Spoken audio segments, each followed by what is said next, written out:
Bon, c'est toujours un plaisir de parler solutions et produits. Alors avec un camarade, Adin Uselic, on est d'accord? Responsable, alors là, tu vas nous expliquer quand même. Responsable, structuration et commercialisation produits chez Euraseo. Tu peux nous en dire un peu plus? C'est ça, c'est ça.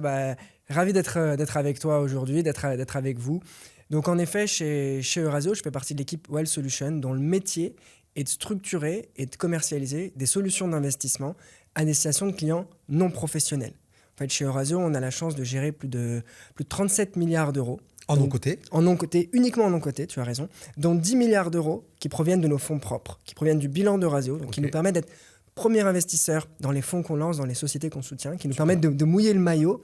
Et à côté de ça, donc parmi ces 26 milliards, un peu plus de 27 milliards qu'on gère pour clients externes, à date, il y a 20% qui proviennent de personnes comme toi et moi, de clients particuliers, parce que depuis 1999 chez Euraseo, l'équipe Well Solution, dans laquelle je fais partie, structure et commercialise des solutions à part pour les clients particuliers qui co-investissent toujours avec nos clients institutionnels. Justement, alors on s'était vu à Patrimonia il y a quelques temps. Tu m'avais parlé en fait de la mise en place de cette stratégie de création de feeders. Est-ce que tu peux nous en parler un petit peu plus? Oui, clairement, ça va dans le prolongement donc, de ce qu'on avait fait depuis un quart de siècle maintenant. On avait toujours, aux côtés de notre véhicule institutionnel, donc un fonds, une autre coquille juridique dédiée aux clients privés. Et on trouvait qu'on n'avait pas cet entre-deux parce que nos FCPR, qui maintenant sont accessibles en assurance vie à partir de 1 000 €, nos fonds instit restent eux accessibles à partir de 5 millions d'euros. Donc ça fait encore, tu vois, un ticket assez élevé. Et on s'était dit qu'il faut... Il n'y avait pas d'entre-deux, Il fallait structurer cet entre-deux sous forme de feeder, d'un fonds nourricier qui va se déverser dans le véhicule institutionnel. Tu nous rappelles ce que c'est qu'un feeder en 2 mots, s'il te plaît, Un feeder, globalement, c'est une entité à part également qui va avoir la même structure juridique que le fonds maître, que le fonds institutionnel, et qui va se déverser, qui va en fait être un investisseur institutionnel de plus dans le véhicule institutionnel, qui va fonctionner par appel de fonds et par distribution. Et donc nous, pour faciliter l'accès aux particuliers dans ce feeder, ce qu'on a fait, c'est que plutôt que de les appeler au fur et à mesure au hasard, on a dit qu'on les appellerait 2 fois par an, en décembre et en juin. Donc quand le fonds institutionnel appelle, le feeder appelle également. Et l'accès est à partir de combien dans ces cas-là? L'accès est à partir de 100 000 €. Et le réel intérêt de ces feeders, c'est que nos partenaires CGP vont pouvoir aller chercher une base de clients un peu plus haut de gamme. Et surtout, c'est pour ça qu'on les fait nous-mêmes, ces feeders, c'est qu'il n'y a pas de couche de frais rajoutée. En fait, Euraseo continue de se rémunérer sur les frais de son fonds institutionnel, sur les frais de son fonds maître. Il y a simplement une partie de frais, la rétrocession qui va au partenaire, qui est ajoutée au feeder. Et d'ailleurs, si le CGP veut mettre son client en clean share parce qu'il se rémunère par honoraire ou mandat, son client va payer les mêmes frais que notre client institutionnel. Super. Alors, comment ça se traduit d'un point de vue produit, parce qu'on est quand même là pour en parler? Est-ce que tu peux nous parler justement de ce qui va apporter en termes de concret pour nous, CGP? Nous, l'objectif chez Euraseo, c'était qu'à terme, à chaque fois qu'on lance une solution, un fonds dédié pour les clients institutionnels, pour chacune de nos stratégies, qui est ce feeder, cet entre-deux, et qui soit accompagné d'un FCPR généralement éligible à l'assurance vie.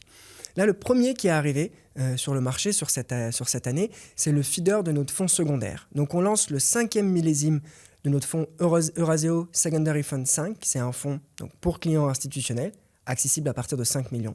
Donc, l'objectif est de collecter 1,5 milliard.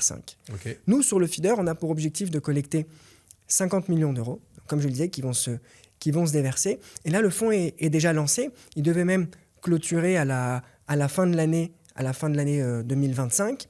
On va peut-être le proroger de 3 à 6 mois pour justement permettre au feeder de se mettre en place. De collecter davantage. Et surtout, là, l'intérêt, c'est qu'aujourd'hui, il y a déjà 80 sociétés en portefeuille, puisque, je le rappelle, l'intérêt du secondaire, pour faire simple, il est triple. C'est que notre métier, quand on fait du private equity secondaire, c'est d'offrir de la liquidité à des institutionnels qui, au bout d'un certain temps, souhaiteraient vendre leur part de fonds.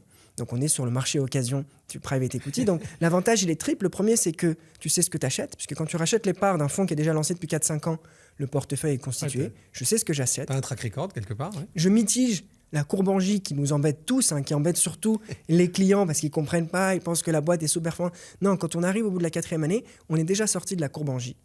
Et troisième avantage, peut-être le plus important, diversification immédiate. Quand je rachète les parts d'un institutionnel qui était investi dans un fonds de PE dans lequel il y avait une dizaine de boîtes, si je fais ça 10 fois, je m'expose à 100 sociétés sous-jacentes. Donc, si j'ai une boîte qui est en difficulté, ça reste qu'une boîte sur 100, 1% de mon portefeuille. Elle est noyée, la mutualisation est Exactement. totalement On va diversifier, diluer le risque. Et c'est ce qu'on a vu, nous, au fur et à mesure de nos millésimes précédents, c'est qu'on a à peu près un rendement qui reste stable, qui reste peu volatile, parce qu'on a cette belle dilution qu'on va faire exposer le client à plus de 200 ETI françaises et européennes. Le produit est accessible partout?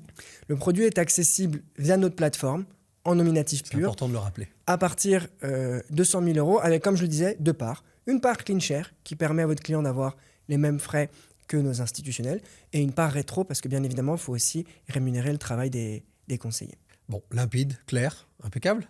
Merci Adine. Merci pour l'invitation. À bientôt. À bientôt.